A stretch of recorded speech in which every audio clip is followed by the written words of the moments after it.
The first thing he remembered was the sound of footsteps in a house that always felt larger than it should have been. Corridors stretching longer each night, doorways shifting, lights humming faintly as though the walls themselves were alive. Rick was young then, though even he would not have called himself a child in the ordinary sense. Childhood for him had been a strange and hollow corridor of its own, filled with moments that felt stitched together from silence. He would sit in the corner of his room, holding scraps of metal and plastic in his hands, piecing them together with a kind of quiet desperation, as if building something small and fragile could keep the emptiness from swallowing him. The house smelled of dust and coffee. His mother's coffee left cold more often than warm. His father's voice rarely rose above a murmur, always drifting like smoke that didn't quite belong. And Rick, restless and curious, discovered early on that the only way to feel less alone was to create. He would unscrew clocks, take apart radios, not because he wanted to destroy them, but because he was convinced they were hiding some secret, some pulse that he needed to understand. When others looked at a toy car, he saw not just wheels and paint, but possibility, a spark waiting to be coaxed into something more. At night, the corridors grew even longer. He would walk them when sleep refused to come, counting the doors and swearing they shifted in number, as though the house itself were rearranging to test him. Sometimes he would press his ear to a wall and hear a faint hum, a vibration that carried no clear source. He wondered if the universe itself was whispering through the plaster, if stars had found their way into the very bones of the house. There was comfort in that thought, even if it wasn't real. Rick wasn't like other children. He knew it before anyone told him. Where others sought games, he sought answers. Where others played outside, he drew diagrams on the backs of notebooks, lines connecting to other lines until the page looked more like a web than a sketch. He wasn't trying to prove himself, he was trying to fill the ache, the hollow space left behind by voices that never quite reached him. Curiosity became his only constant companion, a soft glow in an otherwise dim hallway of days. There was a window in his room, small and crooked, that looked out onto the street. He would watch the stars from there, pressing his forehead to the glass until the cold seeped into his skin. Sometimes he imagined that one of those stars was watching back, patient and wordless, keeping him company when no one else did. It became a ritual. Every night, before sleep or after the sleepless hours, he whispered a secret to the stars. Little things. The way his inventions didn't always work, the way his parents spoke less each day, the way he sometimes wished he could simply stretch time, bend it like paper, fold it into something kinder.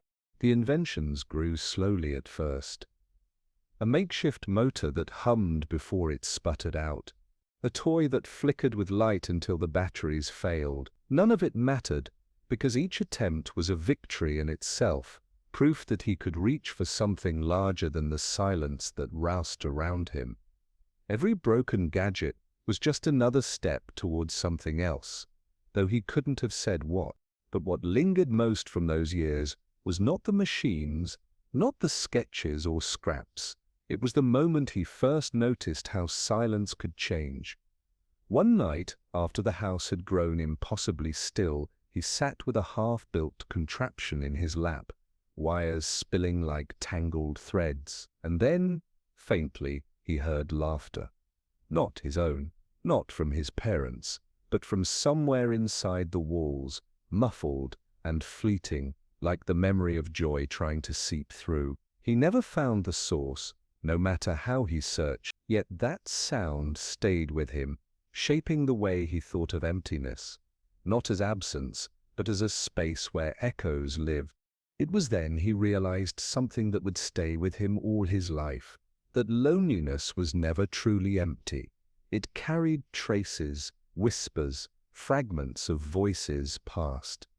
He couldn't see them, but he could feel them, lingering just beyond reach. And maybe, he thought, if he built enough, if he reached far enough, he could find a doorway back to them. The house of empty corridors became his first laboratory, not because it had the tools he needed, but because it taught him what silence could hold. And though he was only a boy, he carried the faintest sense that his story would never follow the paths of ordinary men, for in every wall that hummed, in every shifting hallway, in every whispered secret to the stars, there was a promise that somewhere in some version of the world, he would find the answers that no one else seemed able to give. And so he began to walk those long corridors not with fear but with curiosity, his small hands filled with the fragile pieces of possibility, his heart already preparing for the long escape it did not yet know was coming. The corridors of his childhood stayed with him, even as he grew older and taller, his hands more skilled at bending wires and carving patterns into the pieces of his inventions. Yet, for all the new shapes he created, he carried the same old longing, the same hollow ache. Each invention, each experiment felt less like play and more like an attempt to unlock something just out of reach, as though the world was hiding behind a thin veil, and all he needed was the right spark to pierce it. It was around this time that he made his first true escape. Not a grand departure into other universes, he was still far from that, but a smaller, quieter one. In the dim glow of his crooked window, with stars overhead, he built a device that hummed louder than any before. It was clumsy, rattling, strung together with scraps, yet when he flipped the switch, it shimmered faintly, bending the air in front of him. For a heartbeat, the room itself seemed to ripple, as though a curtain had been tugged aside. He leaned closer, heart racing, and though the shimmer collapsed within seconds, that moment burned itself into him like fire. He didn't tell anyone, not his parents, who were too distracted to notice the late-night sparks from his room, nor the neighbors who already whispered that the boy was strange. To Rick, secrecy was not a burden, but a shield. The world could not take from him what it did not know existed, and so his first escape became his first secret, a private covenant between himself and the stars he still whispered to. Yet secrets weigh heavily, even when carried by the strong. Rick began to notice the way he drifted from others. He had friends for brief seasons, children who came and went with the school years, but none stayed long. His curiosity made him distant, and his silences made him difficult to read. He wasn't cruel, but he was restless, and that restlessness kept him from belonging. Sometimes he would sit beside another child at lunch, listening to their laughter, and feel the distance like an invisible wall, reminding him that he was always slightly elsewhere. It was during one of these drifting years that he met someone who felt different. A boy who moved into the neighborhood for only a summer, carrying with him the kind of easy warmth Rick had never known. The boy wasn't clever in the ways Rick was, but he understood something about joy, about letting a day simply be what it was. They spent long afternoons together, walking under trees, talking about nothing, building little towers of rocks beside the stream that cut through the fields at the edge of town. Rick never told him about his inventions, not fully, but he allowed glimpses, showing him a small device that made lights dance across the grass, or a broken machine that clicked like a heartbeat. The boy didn't laugh at him. He didn't even seem surprised. Instead, he smiled and said softly, "You're always reaching for something no one else can see." That sentence stayed with Rick, even long after the boy left at summer's end, because it was true. He was always reaching, stretching his hands toward a horizon no one else seemed to notice, and though he could not yet name it, that endless reaching was becoming his way of surviving. When the boy left, there was no grand farewell, no ceremony, just an empty afternoon where the stream still ran and the rocks still stacked, but no one stood beside him anymore. Rick returned home to his shifting corridors, his humming walls, his cold coffee cups in the kitchen. The loneliness pressed in heavier than before, but so too did the memory of those words. You're always reaching for something no one else can see. and so he threw himself deeper into his inventions. Nights blurred into mornings, his window a silent witness to the sparks and sighs of a boy who refused to let the silence win. He began to dream of machines that could not only ripple the air, but tear through it, machines that could peel back the skin of reality itself, revealing what lay beyond. It was a fragile dream then, half-born and incomplete, but in it lived the seed of everything he would become. He didn't yet know the cost, nor the weight of such a gift. He only knew that the walls of his childhood house, no matter how they stretched or shifted, could not hold him forever. Somewhere beyond them, beyond the stars in his crooked window, there was a door waiting to be opened, and he would be the one to open it. The crooked window became less of a view, and more of a companion. Every night, Rick would sit beneath it with scraps of metal and circuits scattered across the floor, his fingers working tirelessly while the sky kept watch. The summer boy was gone, and with him went the small anchor that had once steadied Rick against the pull of loneliness. What remained was the whisper of those words, the quiet truth that he was reaching for something unseen, and in that whisper he found both comfort and burden. It was enough to keep him building, enough to keep him awake long after the rest of the house had fallen into its uneasy silence. The device he had once coaxed into a brief shimmer haunted him, that moment when the air itself bent, so fragile, so fleeting, was a glimpse of something that felt impossibly close. He began drawing plans in the margins of his notebooks, lines and formulas looping over one another like tangled constellations. He didn't fully understand the mathematics yet, but he understood the feeling, the direction of the pull, as though something inside him already knew where the equations should lead. His hands moved before his mind could explain, sketching designs that seemed older than he was, borrowed from some memory he couldn't quite place. But each attempt ended the same way: sparks, smoke, silence. His room filled with the smell of burnt wires, his fingertips scarred with small cuts from twisting metal too tightly. Failure was a constant companion, but it didn't discourage him. If anything, it made the hunger stronger. He began to realize that invention wasn't about success or failure. It was about staying with the question, refusing to let it go. The machines broke, the wires burned, but the questions remained alive, pulling him onward like tides. At school, his teachers noticed the way he drifted. His eyes wandered from the blackboard to the window, his notebooks filled with diagrams instead of notes. They thought he was distracted, perhaps even lazy, but the truth was the opposite. He was consumed. Every lesson felt too small, too slow, compared to the burning curiosity that lived inside him. When he answered questions, it was always with a sharpness that unsettled them, as if he was not trying to learn, but rather testing the limits of what they could teach him. And those limits, he discovered, arrived far too quickly. It was during those restless days that the house itself seemed to grow stranger.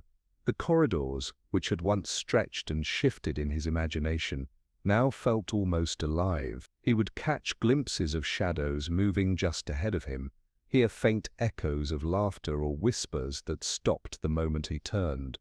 Whether it was the tricks of a lonely mind or the bleed of his own inventions tampering with the air, he never knew, but he welcomed it. The strangeness made him feel less alone. One night, as he worked beneath the crooked window, he built a small mechanism that clicked rhythmically like a second heart. It wasn't much, just a series of gears turning themselves forward, each one pulling the next, but the sound soothed him. He let it play as he closed his eyes, the steady clicking filling the silence where words and laughter used to be.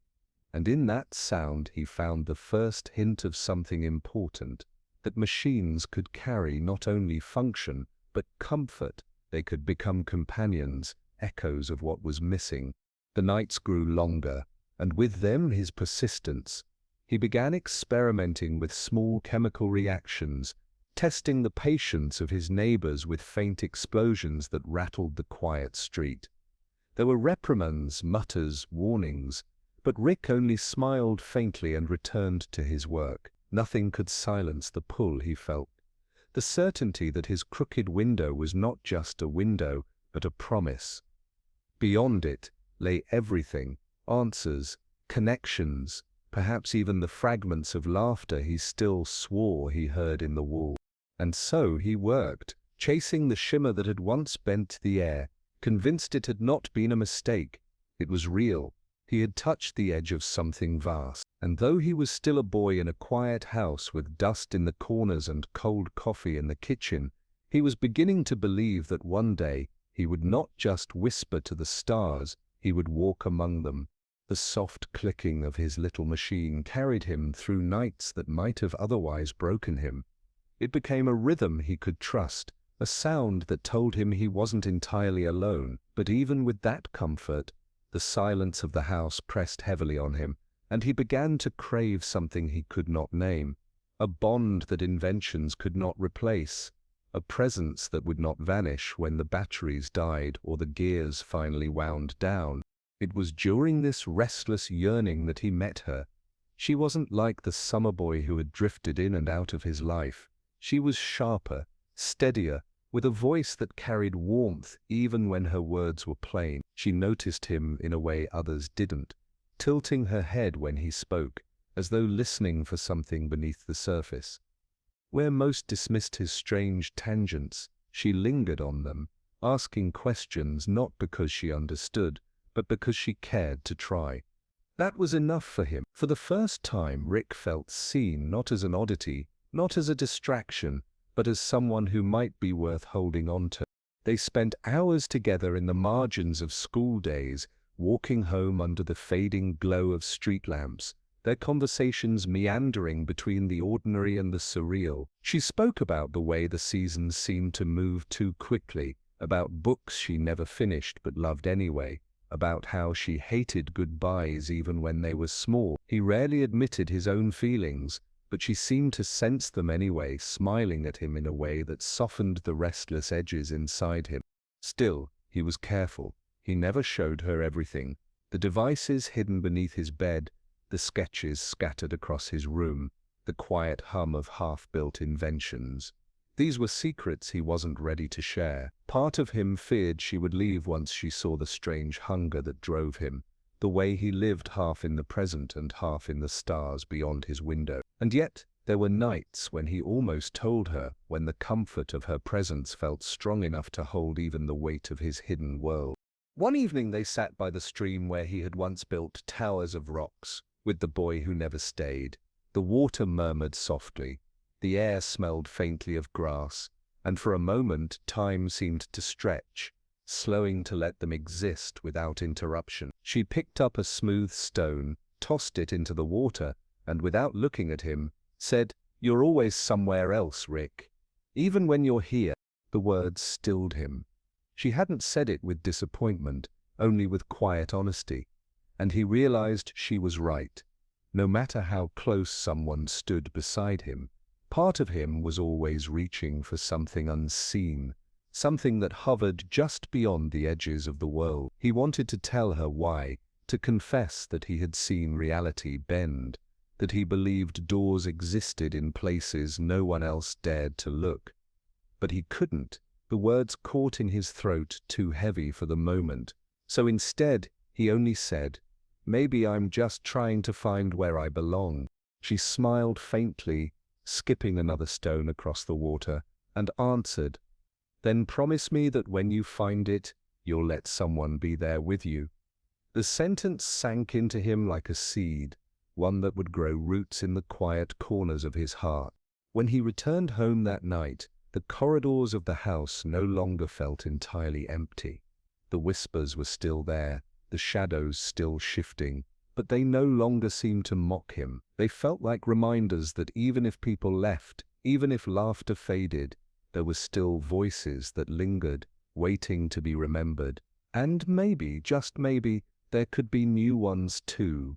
Voices that would stay. The crooked window glowed faintly with starlight, and for the first time in a long while, Rick felt less like he was whispering into nothing.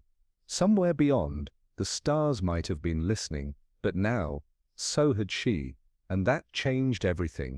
The memory of her words stayed with him, echoing softly in the quiet places of his mind.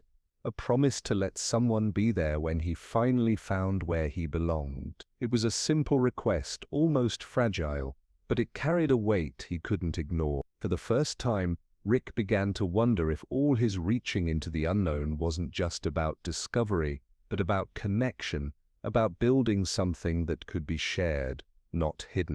In the weeks that followed, he found himself working with a new kind of urgency, but also a strange gentleness. His inventions no longer felt like lonely companions meant only to fill silence. They began to feel like gifts, fragments of himself that might one day be shown to another. Late at night, when the corridor shadows lengthened and the whispers hummed through the walls, he thought of her voice and felt less afraid of what might lie beyond the shimmer he had once glimpsed. Yet there was still a fear that clung to him, the fear of goodbyes. The summer boy had left without warning. His parents lingered in the house, but seemed further away with each passing year. Their presence dulled into routine, their voices almost spectral. He had seen how easily people vanished, how laughter became memory, and memory became ache. So even as he cherished her closeness, a part of him braced for the moment it might dissolve. It was not mistrust of her, it was mistrust of the world, the quiet certainty that nothing stayed. One evening, he invited her to his room for the first time. The crooked window let in a thin silver light, falling across the scattered blueprints, wires and fragments of half-built machines. She stepped carefully among them, eyes wide with curiosity, and picked up one of his smaller devices, a sphere that hummed faintly when she pressed its button. "What does it do?" she asked, and he shrugged, unwilling to explain the messy trial and error that birthed it. But she smiled anyway, holding it gently as if it was something precious. In that moment, Rick felt a shift inside him. To her, the machine didn't need to succeed to matter. It mattered because it was his, because it was a part of the endless reaching that defined him. She didn't need to understand everything. She only needed to be there, and somehow that was enough. Still, he couldn't silence the other presence that lived in him, the voice that demanded he go further, push harder, find the edge of possibility and tear through it. The nights grew longer again, his hands restless with solder and sparks, his sketches turning more complex, his failures heavier. He balanced between two hungers, the hunger to connect and the hunger to escape, and in that balance, he began to understand something about himself, that both were the same. Every machine, every invention was an attempt to reach across a distance, to find someone or something that answered back. It was on one of those sleepless nights, with the soft click of gears filling the room, that he realized the shimmer he once made as a boy had not been an accident. It had been a beginning. The equations in his notebooks weren't scattered nonsense. They were fragments of a map, pointing toward doors hidden in the fabric of the world. He was closer now, closer than he had ever been. The thought both thrilled and terrified him. As dawn crept through the crooked window, painting the walls with pale light, Rick stared at his unfinished machine and thought of her words again. When he found it, whatever it was, could he truly let someone be there with him? Could he bear the risk of watching another bond dissolve into absence? The question lingered like smoke, unanswerable, yet alive. And so, with tired eyes and ink-stained hands, he whispered once more to the stars as he had done since childhood. But this time, the whisper carried not just loneliness, but a fragile hope that when the door finally opened, he would not have to walk through it alone. The whisper to the stars lingered in the air long after it left his lips, as though the night itself carried it away with a kind of reluctant tenderness. Rick sat in that pale dawn light, the machine before him half assembled, wires tangled like veins searching for a heart. His eyes were heavy, his hands trembling from fatigue, but his mind refused to rest. He knew he was on the edge of something larger than himself, something that might break the silence forever if only he could hold on to it long enough. Days blurred after that, and the line between waking and dreaming became thin. He carried his notebooks everywhere, sketching in the corners of classrooms, in the margins of letters, even on napkins when nothing else was near. The shapes grew clearer, the math more certain, as though he wasn't inventing something new, but remembering something the world had tried to forget. He stopped noticing the small talk of others. Their laughter passed him by like faint echoes, and though he missed it in some quiet way, the pull of his work drowned out everything else. She noticed the change before anyone else did. One afternoon, while they walked home beneath the slow-turning autumn leaves, she touched his arm gently and asked, "Do you ever stop?" He looked at her, confused. She smiled softly, not unkindly, and added, "It feels like even when you're here, you're already building something in your head, like you're never really still." Her words weren't an accusation, but they struck him anyway. He wanted to tell her that he couldn't stop, that the silence pressed too hard when he did, that the questions clawed at him until he picked up the tools again. He wanted to say that it wasn't just obsession, but survival. Instead, he only muttered something half-formed, his eyes drifting toward the horizon, as though it might explain him better than words ever could.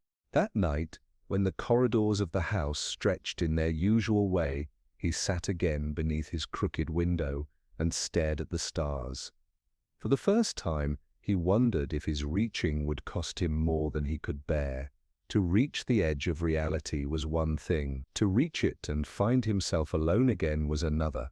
It was then that he began to dream of maps. Maps not of streets or oceans, but of skies folded over themselves, universes layered like pages in a book. He dreamed of doors hidden in plain sight, shimmering faintly in the corners of the world, and when he woke, he set about sketching them, his hand moving with a certainty that frightened him. The shimmer he had once glimpsed as a boy was no longer a question, it was a destination. But as his machines grew more complex, so too did his doubts. The closer he came to piercing the veil, the more he felt the weight of her promise hanging in his chest. If he opened the door, would he step through alone, or would he risk letting someone follow? Could he bear the thought of sharing the infinite, only to lose them within it?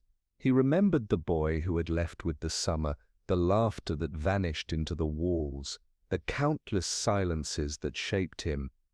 Every memory seemed to whisper the same warning, nothing lasts. And yet, when he thought of her holding that humming sphere in her hands, smiling as though it were a treasure, he felt a fragile defiance against that warning. Maybe not everything had to vanish. Maybe some bonds could stretch, like light across the universe, never breaking no matter how far they reached. So he worked, not with the desperation of someone trying to escape, but with the quiet determination of someone preparing for a journey he no longer wished to take alone. The crooked window framed the night sky, the stars watching as his machine began to take shape, piece by trembling piece, circuit by fragile circuit. He didn't know what waited beyond the shimmer, but he knew this: the door would open, and when it did, he would no longer be the boy whispering secrets into the silence. He would be something more.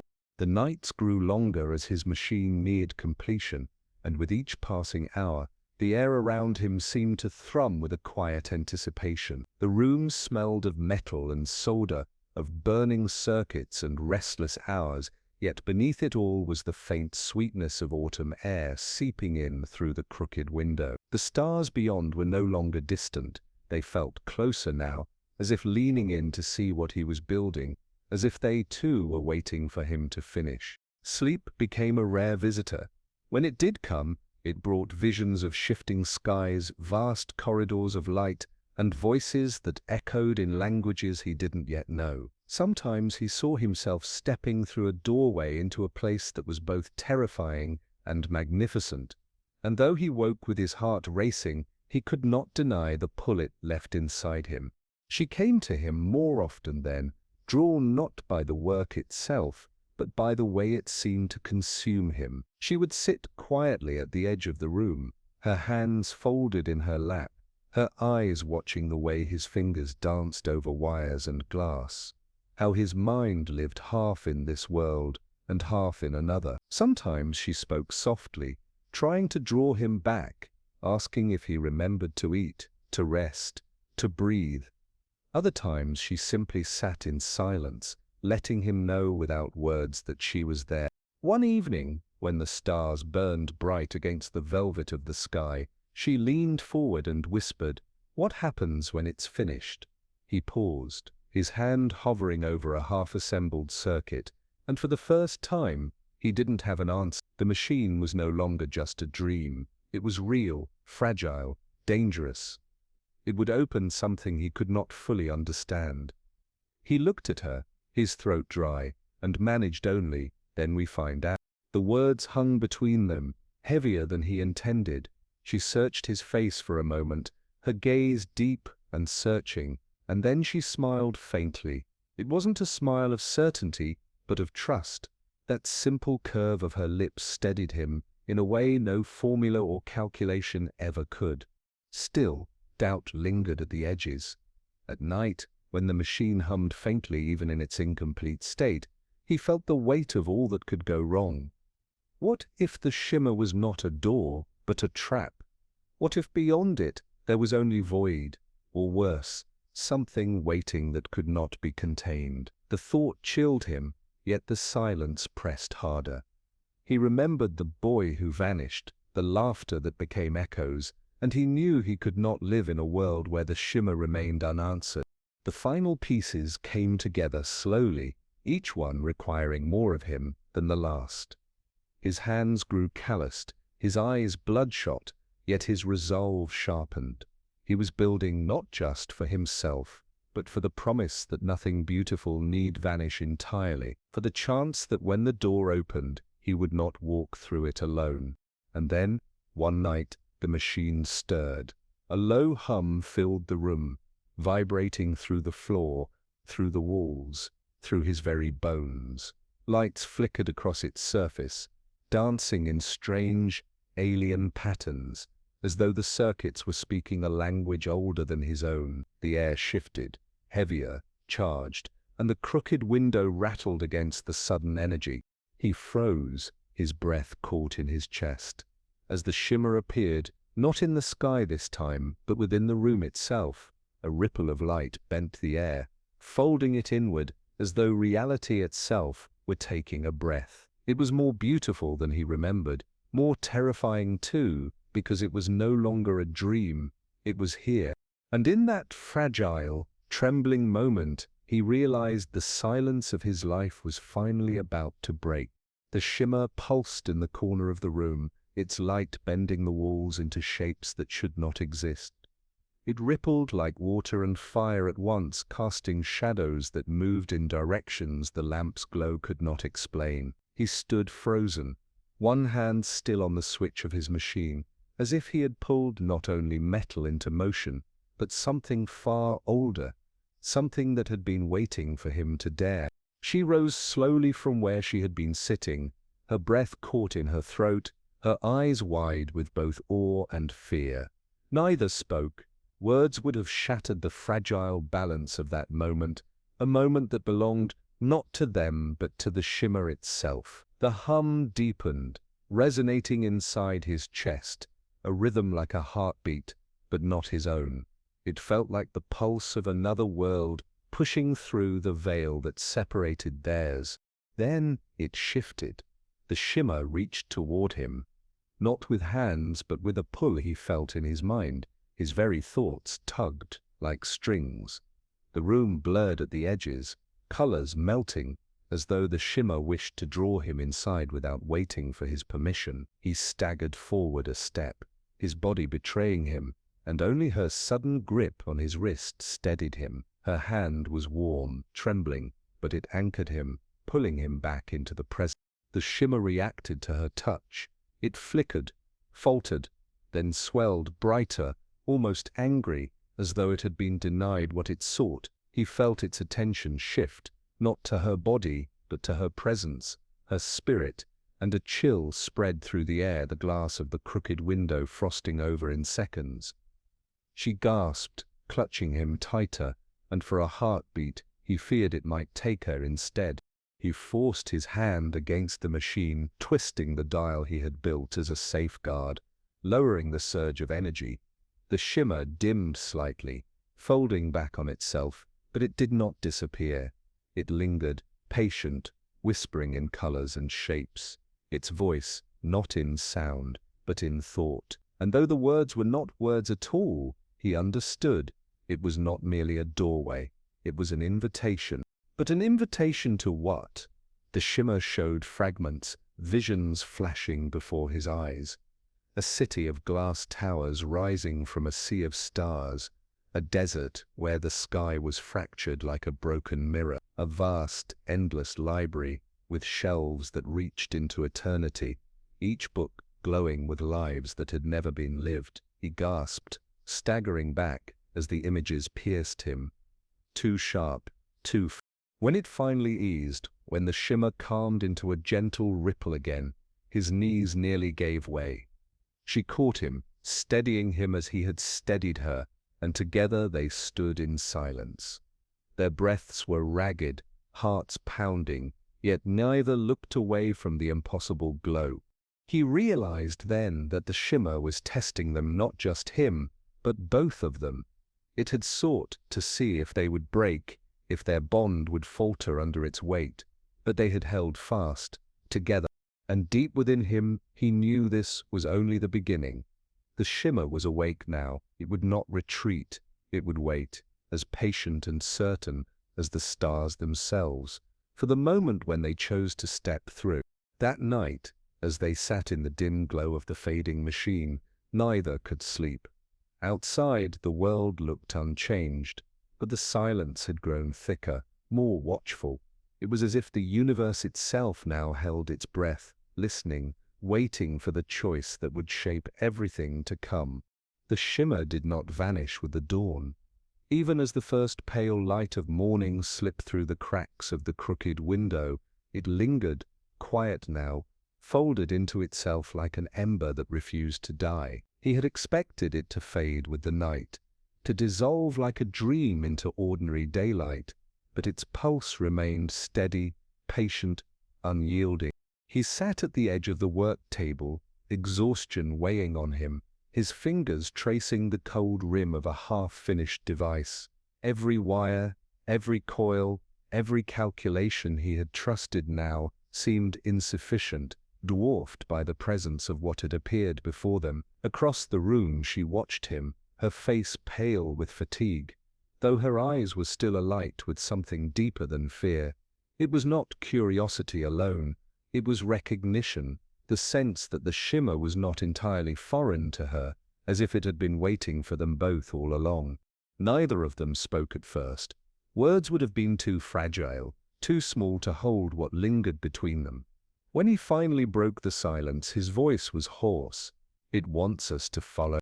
She nodded slowly, her gaze never leaving the faint glow at the corner of the room.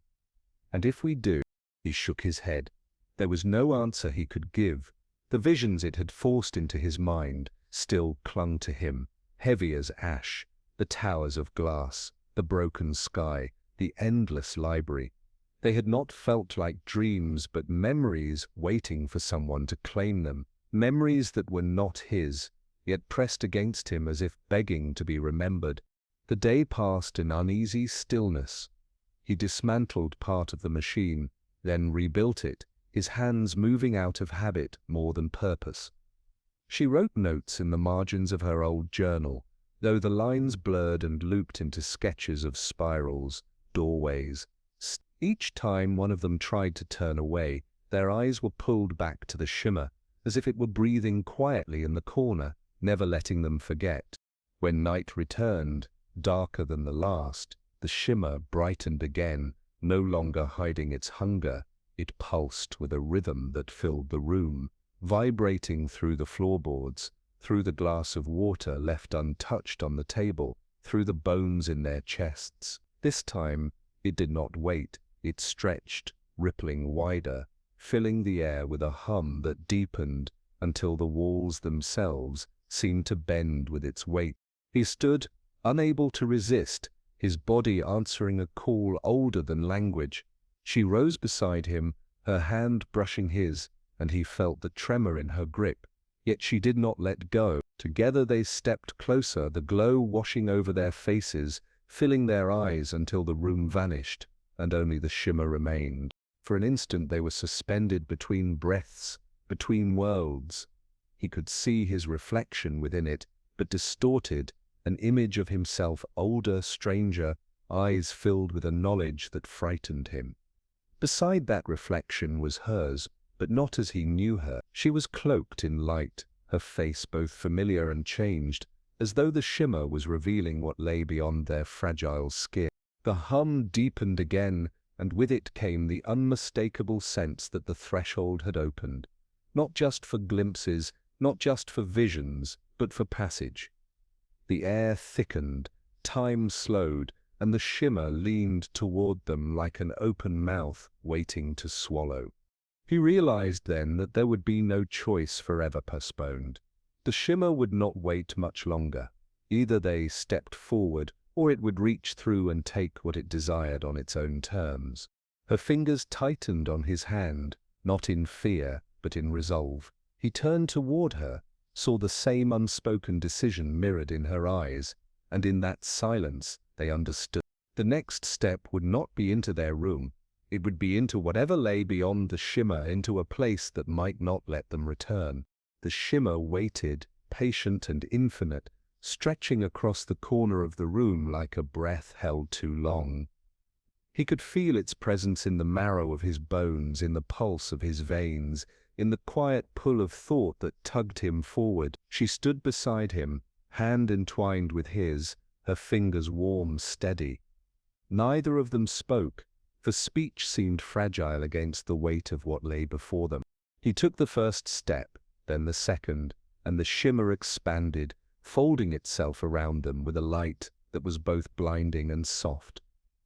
The air shimmered as though it had become liquid, a thick, trembling veil that trembled against their skin. His heart pounded, and for the first time, fear and wonder swirled together into a single sweet ache.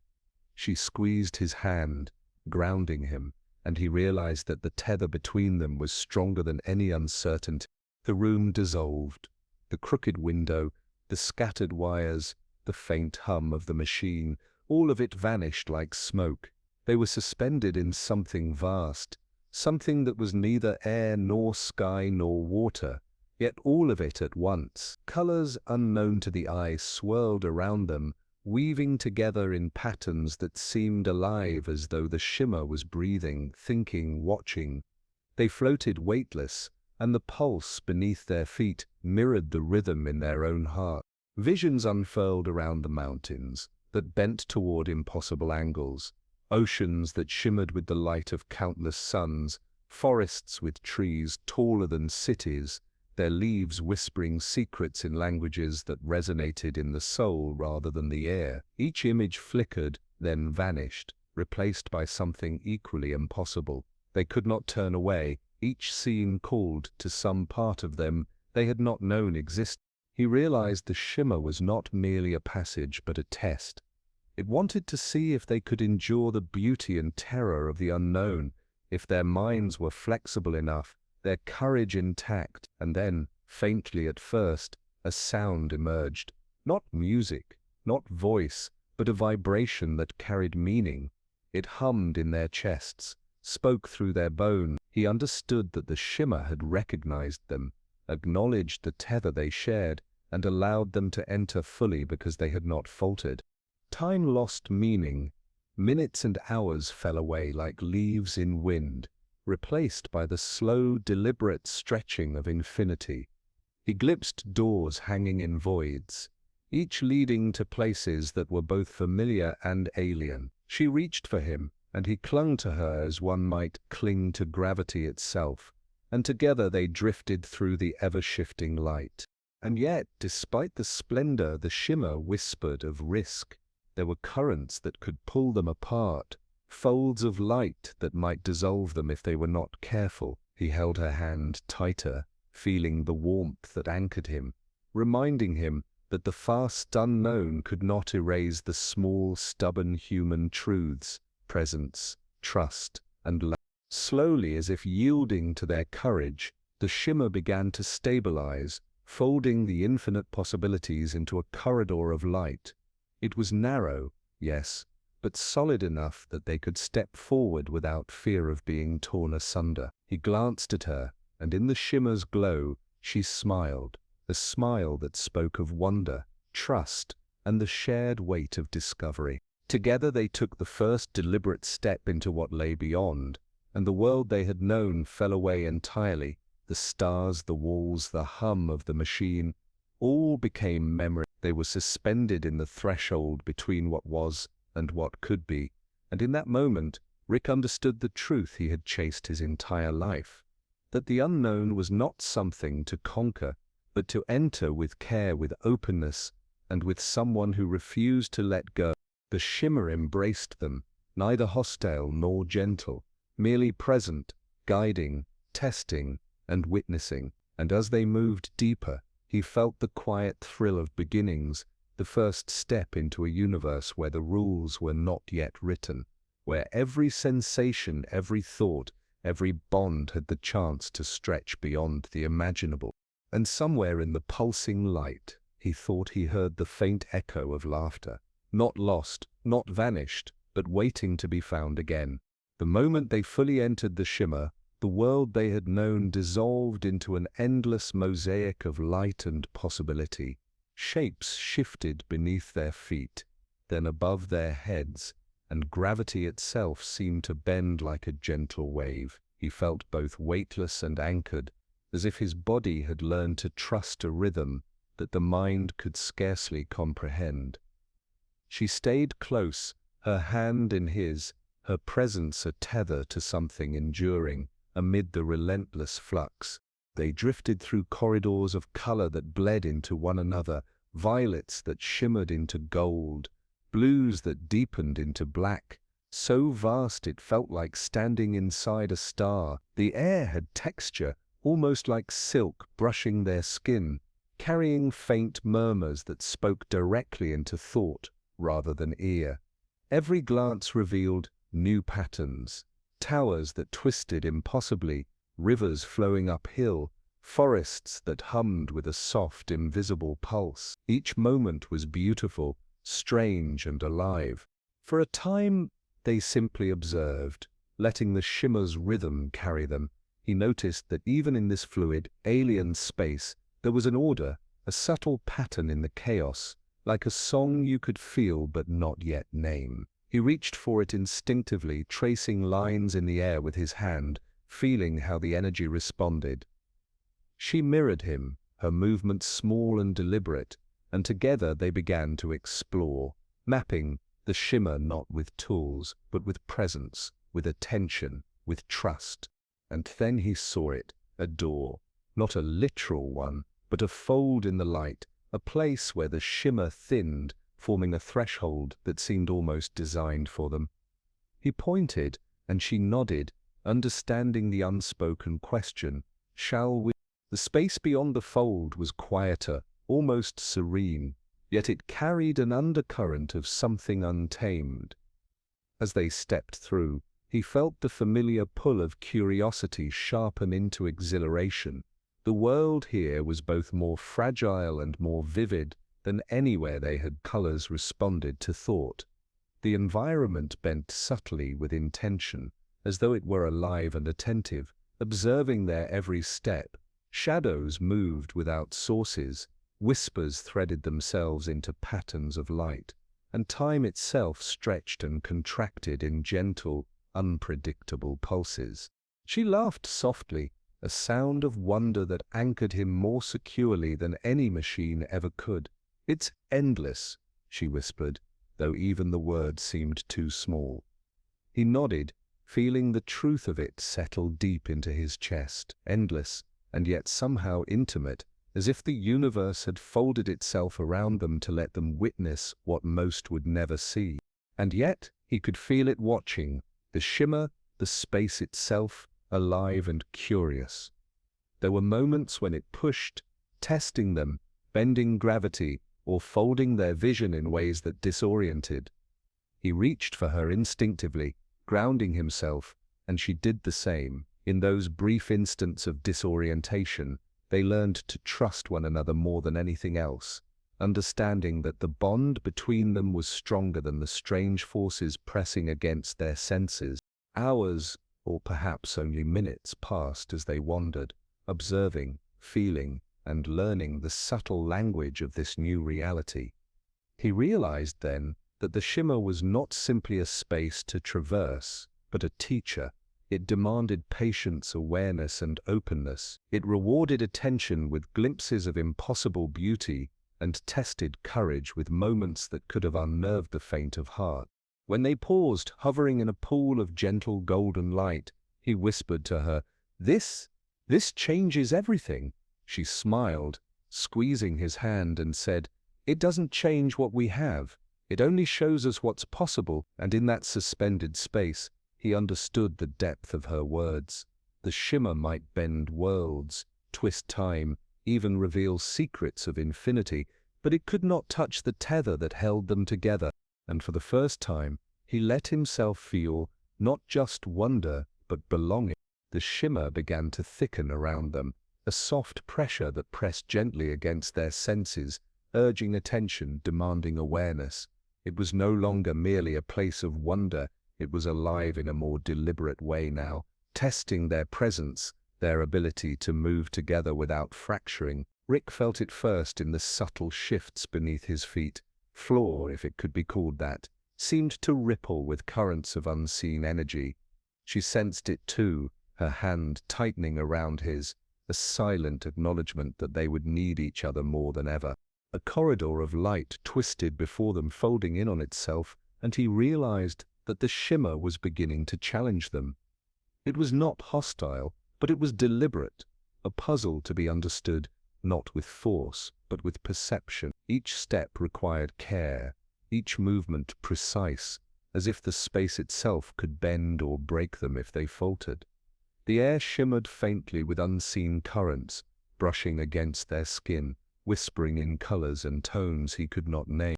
Then the first real obstacle appeared, a field of light stretched ahead, shifting constantly, weaving in patterns that seemed to respond to their thoughts.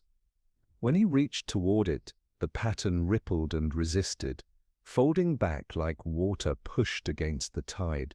She mirrored him, moving her hands in tandem, and together they began to feel the rhythm, attuning to the currents of this strange, living space. It was exhausting, both mentally and physically, though neither could say why. The shimmer seemed to pull on memories, on fleeting emotions, tugging at old fears and joys alike. He saw flashes of childhood laughter, the echo of the summer boy, the absence of those who had left him, all mingling with the fear of losing her here, in this place that was neither room nor world. She felt it too, sensing the surge of doubt in him, and whispered his name softly, grounding him with presence alone. Step by step, they advanced, learning to move, not against the shimmer, but with it. Patterns that once resisted now flowed beneath their hands, bending light in response to their synchronized motion. It became a dance, careful and deliberate, of trust and attention, and in that rhythm, Rick realized something vital. The shimmer was not a barrier to be broken, but a partner to be understood. Moments later, the space before them opened into a vast expanse, colors folding endlessly into themselves. For an instant, he felt elation, as if they had passed some invisible test.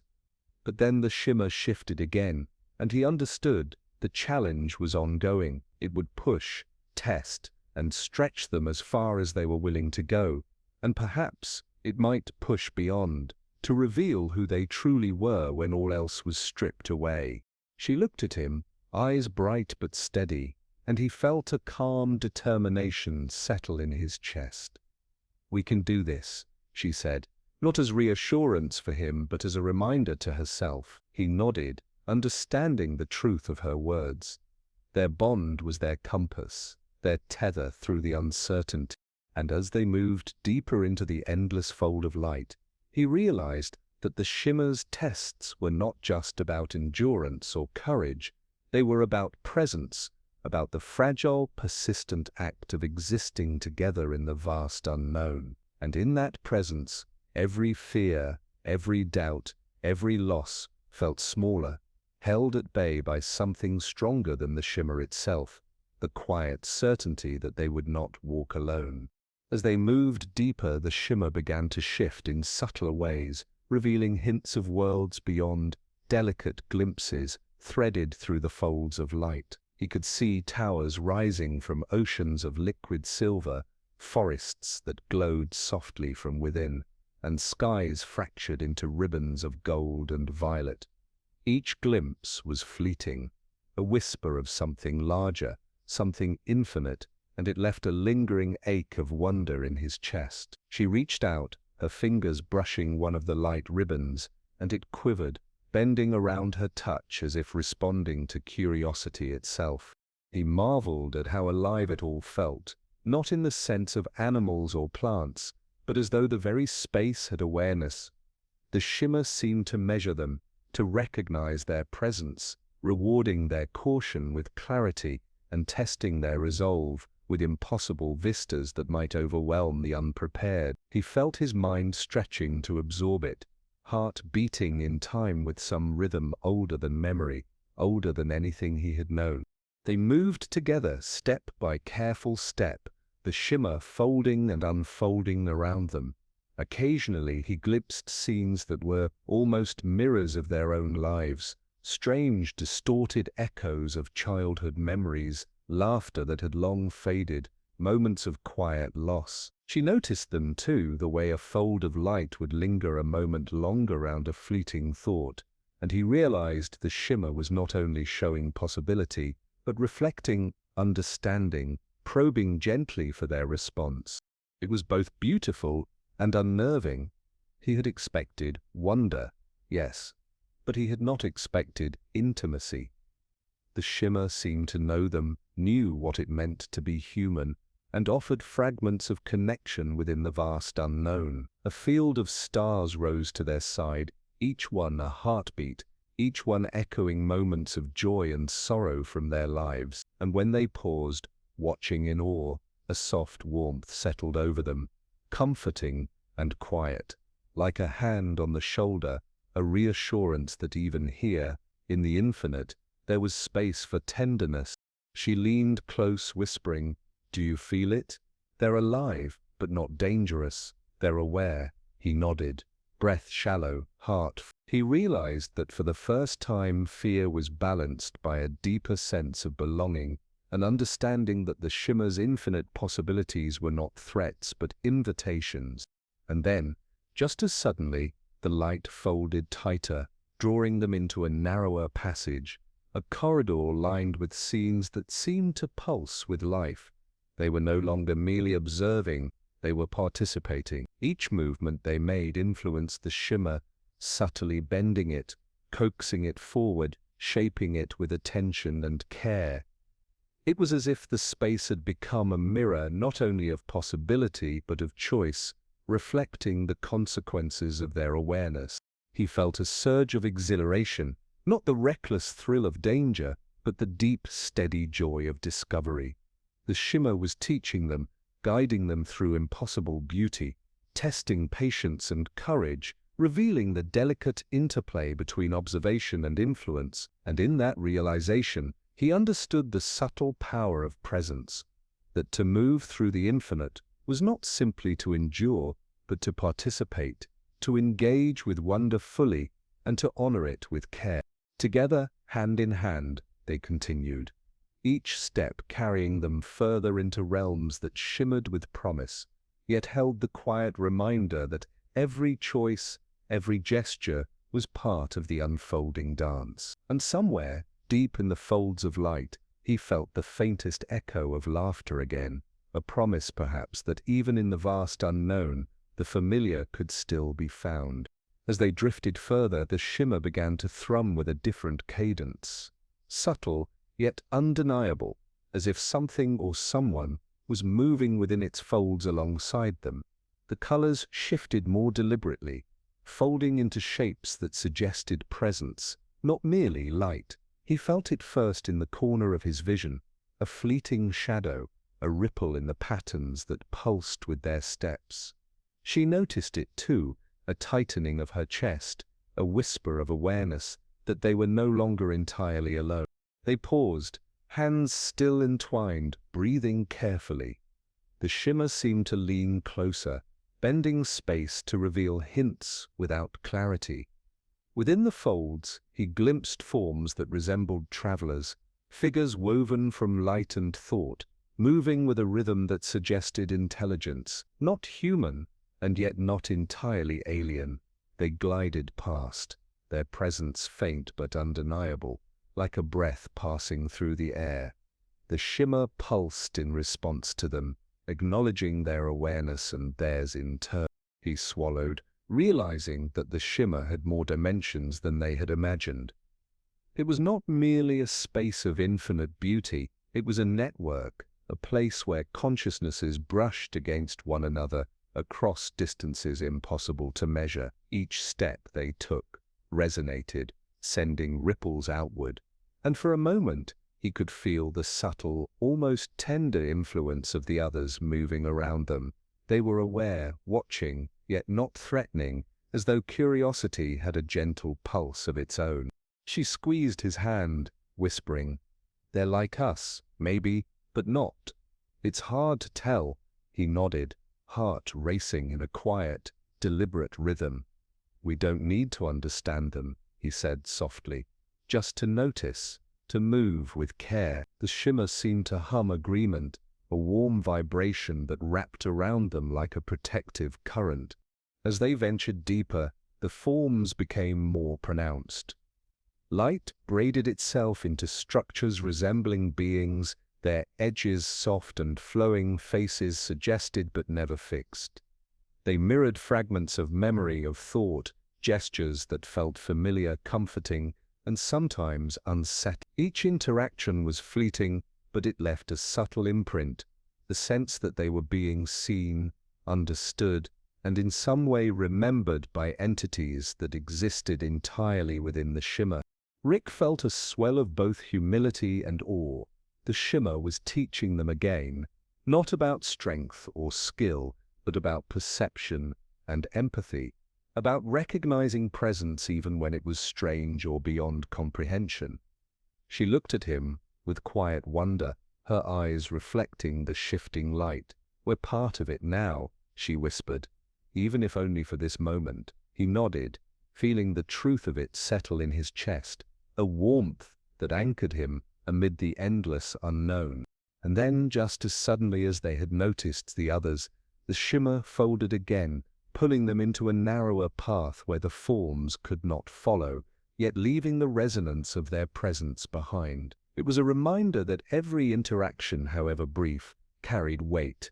Every observation, every gesture, every acknowledgement of another consciousness within this infinite place mattered. He felt a soft exhilaration, a subtle ache of possibility. The shimmer was no longer simply a passage.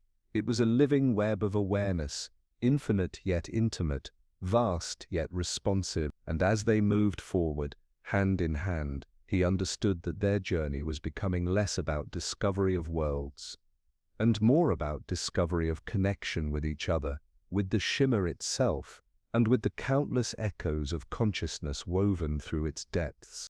Somewhere, deep in the pulse of light, he thought he heard laughter again, faint but certain, like a memory brushing against the edge of a dream, and he smiled, knowing that even in the vast unknown they had found companions, if only in brief reflection.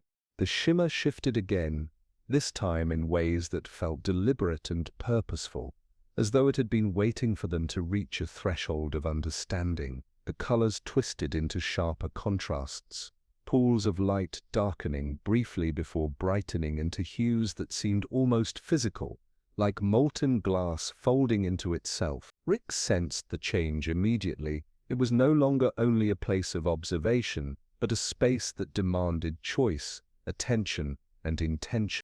She looked at him, eyes wide but steady, and he felt the quiet weight of their shared responsibility. "It's asking something of us," she whispered. He nodded, feeling the tension in his chest, not fear exactly, but the recognition that their bond, their presence together would now be tested in ways they hadn't encountered. Ahead, a corridor formed that seemed to bifurcate endlessly, each path folding into impossible angles.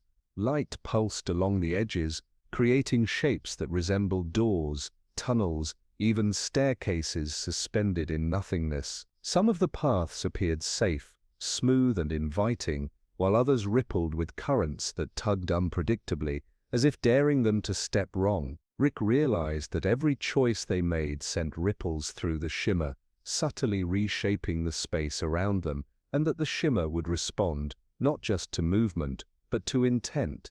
He took a deep breath and stepped forward. She followed, mirroring his rhythm, hand in hand, and immediately the corridor responded.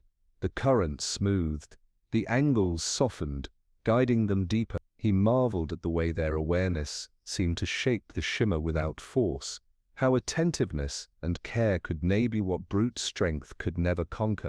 Suddenly, a section of the corridor folded away, revealing a vast, luminous chamber that stretched beyond sight.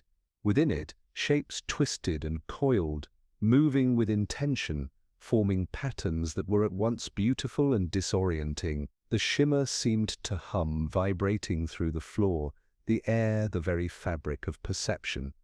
He understood instinctively that this was another test, a challenge that could not be solved with fear, logic, or instinct alone. It required collaboration, trust, and attention to subtle cues. She leaned close, whispering, "We have to do it together, every step." He nodded, feeling the certainty of her presence anchor him as they began to move through the chamber. Light shifted around them, reacting to every gesture, every breath, every thought. A pathway opened only when they moved in harmony, guided not by command, but by subtle, shared intention. Misalignment caused the floor to ripple, edges to blur, and they learned quickly that even small distractions could have consequences in this fluid, conscious space. Hours, or perhaps only moments, passed as they navigated the chamber.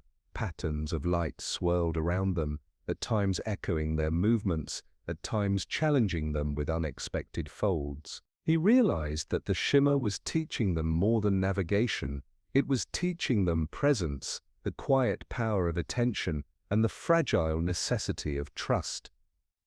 Each step became a dialogue with the infinite, every movement a negotiation with a space that was both alive and demanding. When at last they reached the center of the chamber, a soft luminescence gathered, pulsing like a heartbeat.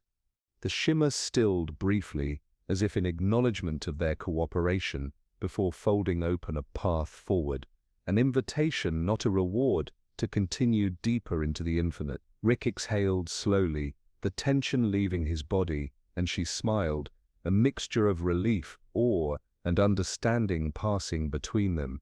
He realized then that this was the essence of the shimmer. It was not about mastery or conquest, but about alignment with oneself, with another, and with the subtle currents of the infinite. And as they stepped forward into the next fold, hand in hand, he felt a quiet exhilaration that had nothing to do with fear and everything to do with discovery, connection, and the profound grace of moving together through the impossible. The path ahead shimmered with a new depth, one that seemed to breathe memory and possibility into the folds of light.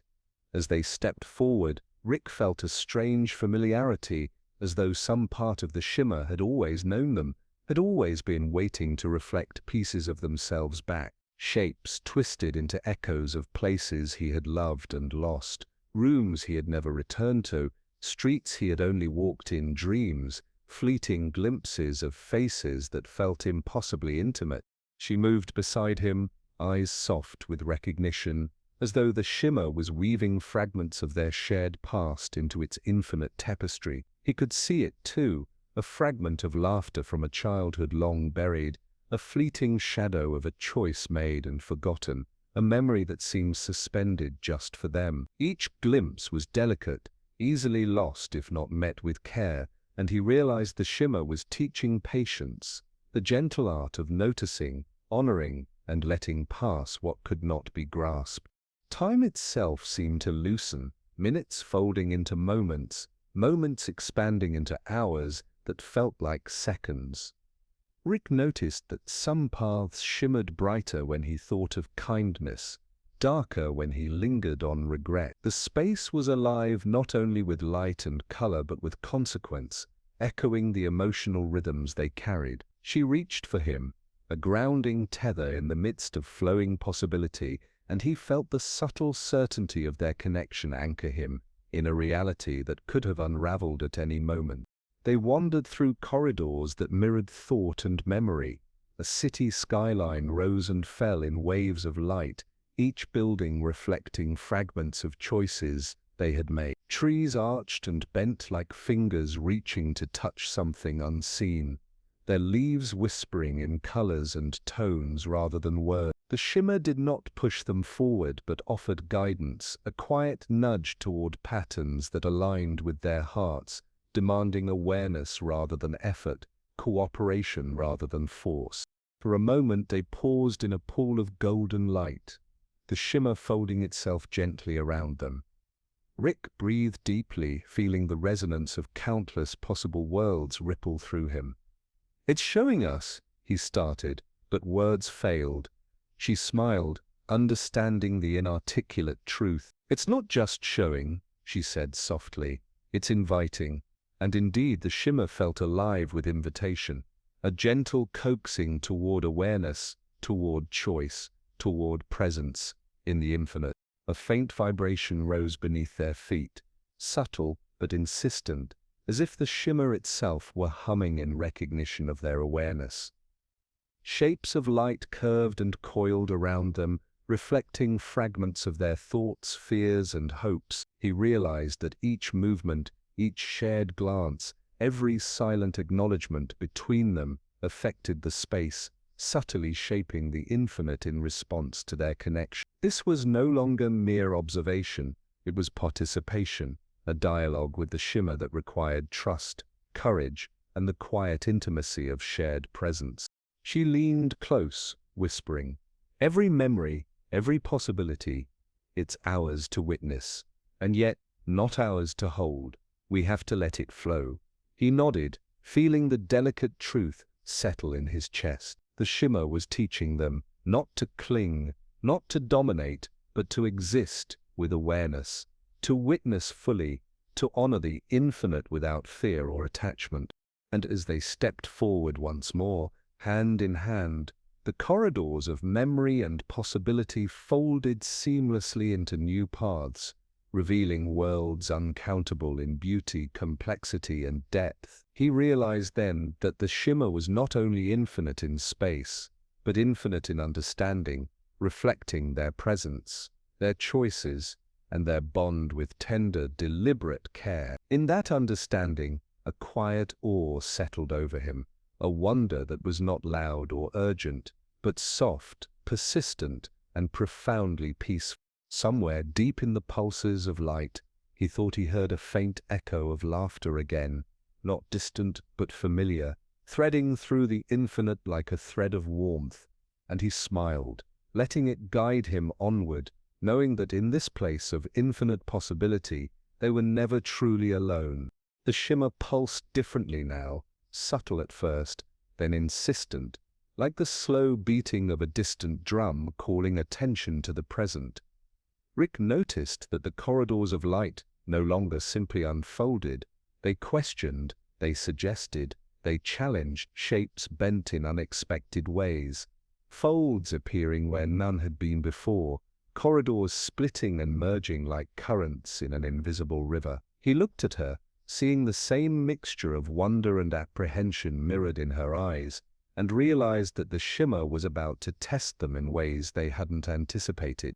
As they stepped forward, the floor beneath their feet rippled like liquid, each movement requiring delicate balance, each breath measured to maintain stability. He felt it immediately. This was less about perception or observation, and more about trust, intuition, and a kind of emotional harmony that the shimmer could sense as easily as they sensed it themselves. When he faltered, even for a moment, a section of the path folded away, reminding him that missteps were not punished but revealed, guiding them to awareness.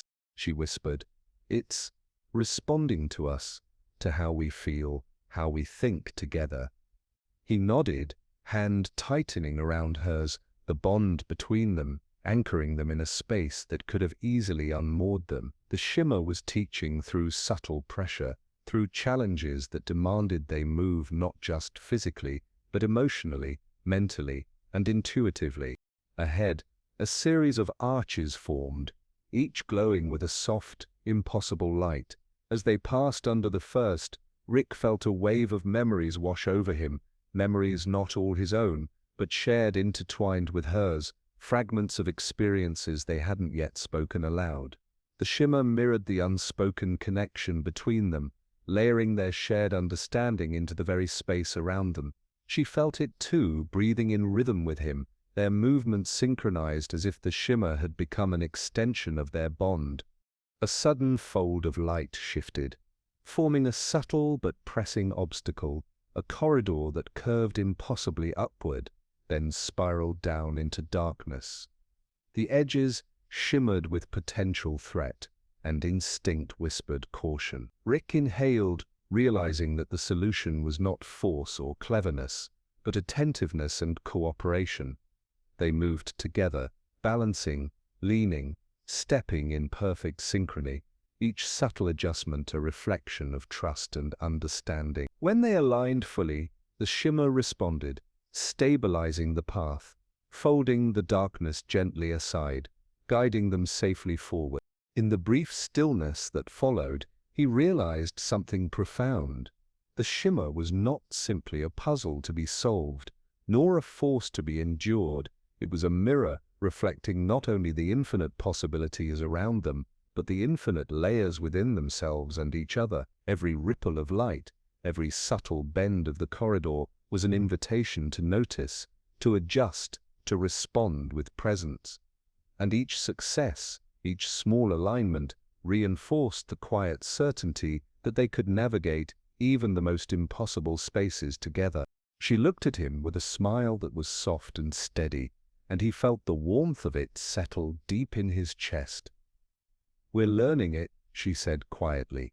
"Not just the shimmer, us. How to be here now together." He nodded, letting the truth of her words anchor him as they continued onward, deeper into the folds of light that seemed to stretch endlessly, a place both infinite and intimate. Somewhere in the distance, the shimmer pulsed with a rhythm that felt almost like laughter, not teasing or playful, but aware, acknowledging their steps, their choices, their bond. And for the first time, Rick realized that the challenge was not survival, not mastery, but participation in a dance far greater than themselves, a dance of presence, trust, and quiet, unwavering connection. The shimmer began to thicken with purpose, and this time it seemed less concerned with their movement and more with what they carried within them, their thoughts, their hopes, the quiet truths that often remained unspoken. Rick felt it immediately, a subtle pull at the edges of his awareness, like the faint tug of a tide he couldn't see. Shapes of light began to fold in on themselves, forming glimpses of possible futures, not threatening or prescriptive, but intimate, almost fragile. She noticed them too, eyes reflecting the soft, impossible glow. "It's showing what we could be," she whispered, voice barely audible. He nodded, breath catching. The shimmer did not speak, yet somehow it communicated, weaving threads of potential into the corridors of infinite light, each fold a hint, a reflection of paths their lives might take, choices they might make, the quiet possibilities of being together in a universe without end. The first vision appeared like a ripple in the shimmer themselves, older, walking through landscapes made of light and memory, voices gentle, movements unhurried. He felt a pang of nostalgia for a future that had not yet arrived, a longing for the comfort of shared presence stretched over endless years. She reached for his hand, and in the warmth of her grasp, the shimmer brightened, folding around them like a protective cocoon. Another ripple, sharper this time, suggested the weight of loss, the subtle ache of missed chances. Rick's chest tightened, not with fear but with awareness. The shimmer reflected the consequences of thought and action as clearly as it reflected possibility. He realized that these visions were not mere illusions. They were invitations, prompts to understand, to reflect, to act with awareness in the present, shaping not just their path, but the very nature of their shared experience. The corridors began to fold more dynamically, as if the shimmer itself was guiding them through a gallery of self and potential, shapes of light twisted into forms that were simultaneously comforting and unsettling, echoes of choices made, of kindness offered or withheld, of moments that would ripple outward like invisible stones dropped into vast pools. She moved close, voice soft. "We can't take them. We can only see, only notice." Rick nodded, understanding the delicate truth that presence, attention, and care mattered more than control, more than certainty. As they advanced, the shimmer pulsed gently around them, each step aligning with subtle currents that reflected their bond. They moved in synchrony, breathing together, noticing together, letting the visions fold past without grasping, absorbing lessons not through action, but through awareness. Each vision left a faint echo in their hearts, a soft glow that lingered as a reminder of choice, of consequence, of the infinite interplay of possibility. A subtle vibration rose beneath them, not threatening, but insistent, a pulse that seemed to suggest the next stage, the next fold in the endless weave. Rick realized that the shimmer was teaching them patience as much as perception, the quiet strength of presence, and the gentle courage of empathy. It was not simply revealing what could be, it was shaping them to meet the infinite with balance, awareness, and care. She smiled, a quiet light in the midst of the pulsing corridors. "We're ready," she said softly, though neither of them knew exactly what that meant, and perhaps that was the point. Readiness was not certainty, nor mastery, but the willingness to move forward together, hand in hand through possibilities that shimmered like threads of light, fragile yet enduring, infinite yet intimate. And as they continued, the shimmer seemed to fold around them, with something almost like approval, a gentle acknowledgement of presence, awareness, and the subtle courage of moving forward, step by careful step, into the unknown possibilities of everything they could yet become. The shimmer shifted again, this time subtly, almost imperceptibly, until Rick noticed the change in the periphery of his vision. The corridors of light seemed to twist inward, folding in ways that reflected not the world around them, but themselves. Shapes began to coalesce, mirrors of thought and memory, some so vivid they almost whispered aloud. He caught glimpses of himself, not as he was, but as he might have been, choices made differently, moments taken or lost, laughter given freely or withheld. She moved beside him, eyes reflecting the soft glow. "It's showing us," she whispered, her voice a soft tremor in the quiet expanse. And indeed, the shimmer did not merely display images, it laid them bare with gentle insistence, inviting them to look closer, to acknowledge what had always been present, but often overlooked. Rick felt a tightening in his chest, a familiar mixture of awe and apprehension. These mirrors were not judgmental, they were revealing, offering insight with quiet care.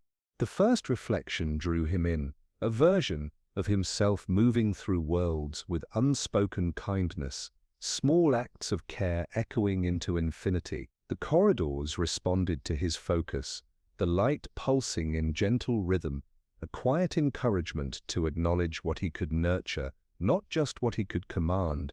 She saw her reflection too, a version shaped by empathy, by understanding, by choices that leaned toward connection rather than fear. Together, they realized the shimmer was asking them to face themselves fully, not just who they were, but who they could be. Another fold brought shadows, subtle but unmistakable, reflections of fears, regrets, and hidden insecurities shimmered at the edges of perception. Rick felt a pang of recognition. The shimmer was not content with simple illumination. It demanded awareness of the unspoken, the buried, the delicate fractures of self that often went unnoticed. She reached for his hand, and the touch anchored them, a tether in the midst of introspection. "We don't have to be afraid of it," she whispered. "We just have to see it and let it be." The corridor widened, shapes folding into intricate patterns that echoed their emotional landscapes. Every step required careful observation, every movement a subtle negotiation with the reflections around them. The shimmer seemed alive, responding to their acknowledgement, their courage, their willingness to face the mirrors without flinching. Rick realized that the space was teaching them a profound truth. Strength was not absence of fear, but presence of awareness, the quiet courage to move with intention, despite uncertainty. As they advanced, reflections shifted subtly, showing glimpses of collaboration, compromise, and shared insight. It was not enough to face themselves individually. The shimmer required harmony, alignment in thought, and movement, recognition of the bond that carried them forward. He felt her breath brush against his shoulder, a quiet affirmation of connection, and together they navigated the corridors, mirrors folding around them like threads of understanding, infinite yet intimate. A faint vibration rose beneath them, gentle but insistent, a reminder that the shimmer's lessons were ongoing, that awareness alone was not the end, but a bridge to deeper discovery. Rick and she moved with careful patience, noting, acknowledging, and responding. In each reflection, each fold of light, they saw not only themselves, but the subtle power of presence, of empathy, of connection threaded into the very fabric of the infinite. And as they stepped forward, the mirrors seemed to smile in quiet resonance, folding seamlessly into the path ahead, leaving echoes of insight lingering in the shimmer's gentle hum. Rick understood then that the challenge had never been external, it had always been within, reflected outward by a space that asked only that they be fully present, fully aware, fully themselves, and fully together. The shimmer began to pulse with an unfamiliar rhythm, subtle at first, like a heartbeat emerging from the folds of light. Rick felt it beneath his feet, a vibration that carried not just energy, but intention. The corridors ahead twisted gently, as if shaping themselves around something unseen, forming patterns that suggested consequence, choice, and the quiet gravity of action. He glanced at her, noticing the same mix of curiosity and reverence in her eyes, and knew that the shimmer had shifted. It was no longer simply reflecting or challenging them, it was revealing the weight of possibility. As they stepped forward, shapes of light coalesced into threads, delicate and flexible, weaving in and out of the corridor like the subtle currents of an invisible river. Each thread seemed to respond to thought and emotion, glowing brighter with awareness, dimming with hesitation or doubt. Rick realized that the shimmer was now teaching them not only to observe, but to move with intent, to notice how even small gestures could ripple through the infinite fabric around them. She reached for his hand, and the contact seemed to anchor the threads, stabilizing their path. "Look," she whispered, pointing to a cluster of threads that pulsed with a golden glow. "Every choice we've made, every moment we've been aware of each other, it's here, it's shaping what comes next." He nodded, feeling a profound weight settle into his chest.